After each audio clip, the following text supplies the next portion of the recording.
Hey family, welcome back to my video. Today we will see, what if I got reincarnated as Harry in Harry Potter verse? It's unique and I will suggest you to watch full.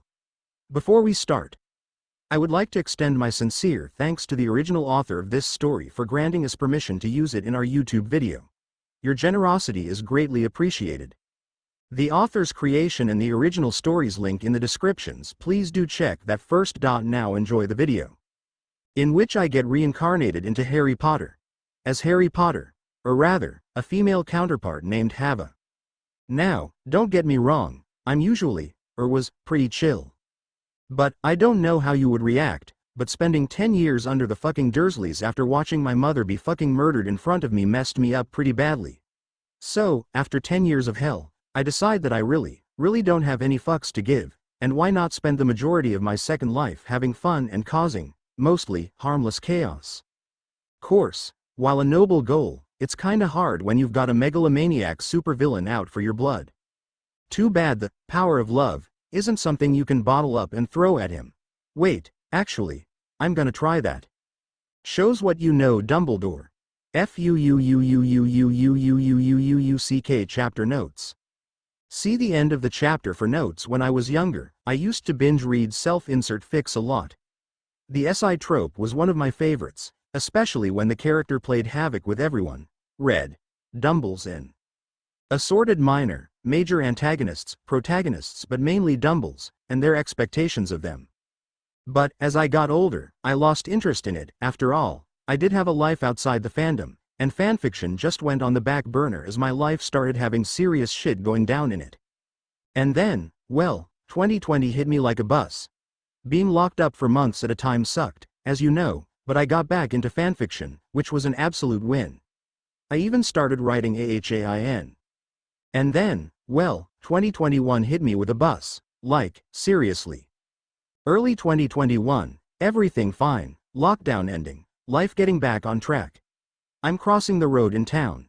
A horn blares, and I have 0.00000000001 seconds to stare at the metal behemoth bearing down on me. Then, well, I'm sure you can imagine the appropriate onomatopoeia. Suffice to say, I'm 100% certain that I am very dead. Which brings me to my current question, or rather questions. Where the fuck am I? Who the fuck am I? Why the fuck am I? I am dead. I should not be aware. I should not be thinking. I should not be floating in some nebulous, highly dubious liquid in complete darkness. Seriously, this is creeping me the fuck out. Like, so much. Well, at least there's nothing in here with holy shit. There's something attached to my stomach. Okay. Calm down, breathe, it's all going to be okay. I can't breathe.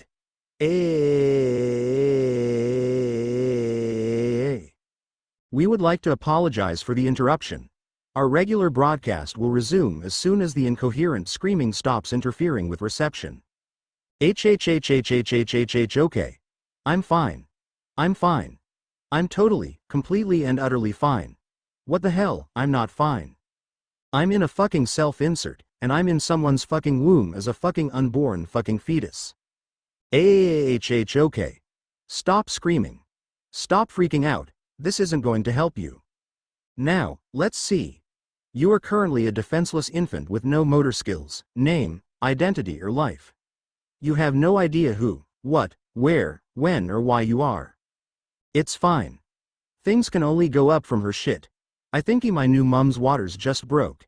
And the way my day has been, I don't think I'll be lucky enough to be born via caesarean. Shit, this is gonna hurt worse than that fucking bus. Shit, this is gonna suck.